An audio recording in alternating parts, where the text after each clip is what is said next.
Well, hello everyone. Wild Bill Bonai here again. It's been a while.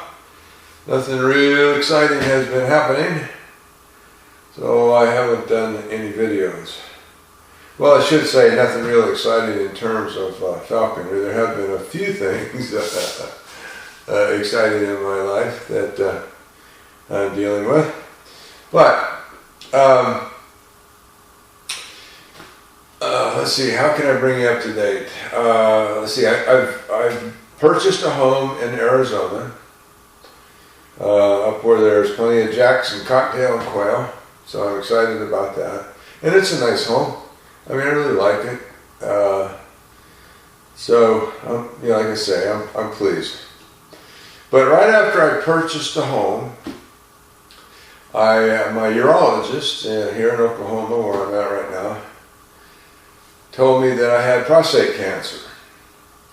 So that kind of screwed things up a bit, as you can imagine, because I couldn't move entirely to Arizona because I had to be treated, back here by the doctors who are familiar with me and my case. So, and that's where I'm at right now, by the way, is back in Oklahoma, getting treated for prostate cancer, which is a lot of fun.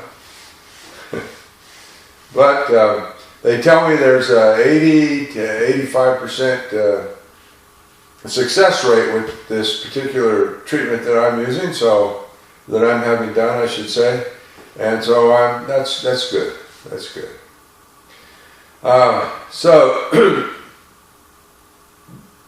Thinking that I was going to be in Arizona come traveling season and getting a bird there and training it and all that, I of course tore down my muse here, and all my falcon equipment I took with me to Arizona in preparation for that momentous occasion. And so now I have very little falcon equipment. I've had to purchase new things and in order to be prepared, to do some trapping and some training and whatnot.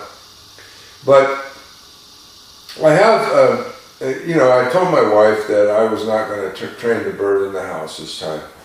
And so I'm doing something new, and this is one of the main reasons why I'm doing this video, is I'll be training this red tail out of the muse. And it's a temporary muse at that, which I will of course show you here in the video shortly. So this is all new to me because I've never trained a hawk out of the muse. I've always started in the house. I thought there was real benefit to that. So that's one reason for the video. And then another reason is I have felt now for some time, or I should put it this way, I have agreed with Steve Jones now for some time about the bait. I just think, as he has said, that nothing good comes from a bait, particularly when you're training a bird. So what I've decided to do with this particular bird is restrain it. That is, during training, that is, restrain the bird from being able to fly by attaching what is something similar to an ABA, if you're familiar with that. It's not an ABA simply because the ABA is designed to totally restrain the bird. This is only, what I'm going to create is only going to restrict the bird's wings so it can't fly. And again, I think this is a worthwhile project because even though the bird, when it baits and you have it on the fist and it baits and it doesn't go anywhere, it just baits and comes back maybe, or maybe it doesn't, but the point is it doesn't get away. That little bit of being able to remove itself from you is positive reinforcement as far as I'm concerned to the bird, and I don't think it helps. I just don't think it helps you to develop a relationship as quickly as as you could if the bird couldn't bait. And so I'm going to give it a shot and we'll see what happens. And that's, as I say, another reason why I'm doing this video is kind of show you what the results of all of that. But this is something that I probably should have done. Probably should have done with the Coopers, the Passage Coopers. I think it would have helped. The other Passage Hawks, like the Harrison Red Tail, it would have helped too, of course. But I don't know if it would have, if it's that important with those particular birds. But with the coops, it probably would have helped. So that's what you're going to see now. What was the other thing? Oh, I have. I don't want to.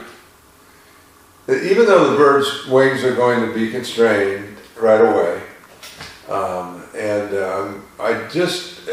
have to let the bird cast that first night. I just have to. For obvious reasons, I guess. It's difficult for them, if not impossible, to cast, particularly depending on the size of the casting, out of a hood. And so I do not want a hood at that first night, which means that when I go in the following morning, or to the mews out here to pick it up, it's, even though it can't bait, it probably will, and it'll fall off the, it'll fall off the perch, and I don't want to leave it on the ground overnight. It's just not a good situation when you're trying to do that out of the mews, in my opinion, or trying to accomplish that, I should say. So what I've done is I've designed a cardboard box giant hood that you'll see as well. I was going to buy one, but I'm only going to use it for that one night because, and I just couldn't see paying the kind of money they're wanting these days for the giant hood. So I came up with one, and I'll show you that as well. So that's, I think that's it. I got the restraint, the mews, the new mews that you'll see, and the giant hood, and that's it for now. So let's go take a look at that giant hood. All right, folks. Well, here you have it. This is the great Bill Bonai cardboard giant hood. As you can see, the dimensions are 24 by 18 by 18. If you decided to do one of these just temporarily, I got it at Lowe's, the box, and it's the heavy-duty cardboard. They have different grades, and this is the heavy-duty stuff. The dowel is a bit long there, as you can see, I guess, but I didn't want to cut it because I may have a use for it at that length, so you'll have to live with that. Now, made a mistake. I told myself time and again while I was putting this thing together that make sure, Bill, that the door opens from the right side, because I'm left-handed, and when I cut the holes for the perch, I cut them on the wrong end. So now we have a door opening from the left, which is great for a right-hander, but not really what I wanted in my particular case. But then, that's the way it goes, I guess. It's just for one night, so not a big deal. Let me show you how this thing works. Let me get down here. I got this action camera on. I hope you can see all this. To open it, I just go and then pop this open, and boom, there you have it in all its glory.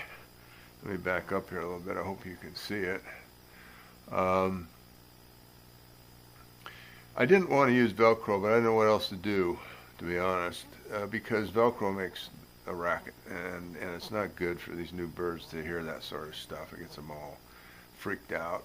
And so if you do make one, try to do something different. They have these straps that you can use to put together, you know, and you can tighten things up with them.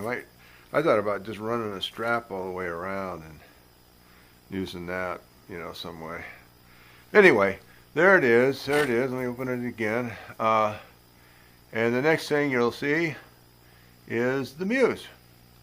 Well, wait a minute. The gerbils wanted to say hello and tell you that they've been enjoying themselves and look forward for another trapping trip. So with that being said, I'll see you outside. Bye. Well, here it is in all its glory. Just a bit about the materials. This is a 10 by 5 foot kennel or dog run, whichever you care to call it. I was going to use canvas to put around this because with a new bird, trying to train it out of the Muse like this, I felt the less it sees, the better. And then I would gradually open it up as we went along. But with the heat and humidity the way it is, I decided that wasn't a good idea, so I've used shade cloth, which I think will work out. All right. So that's that, and let's go inside here and check it out. Here's the front of it, if you can see it right there, the outside, and we'll go in. Hopefully you can see this all right. I think everything's pretty self-explanable. The only thing is, if you can see the roof there, you can notice that I put welded wire across the top. And the reason why I did that is because this is Oklahoma, and the wind blows a lot.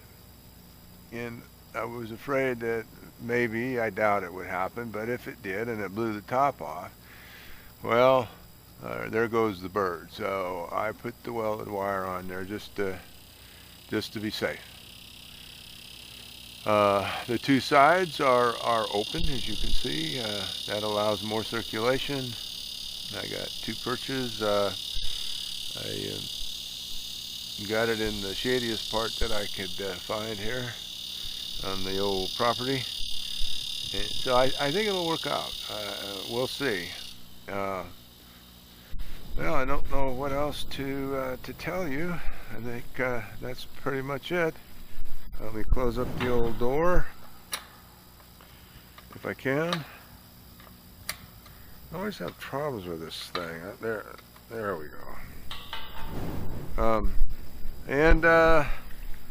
And give you another parting shot, and I'll get this video off to you. Bye.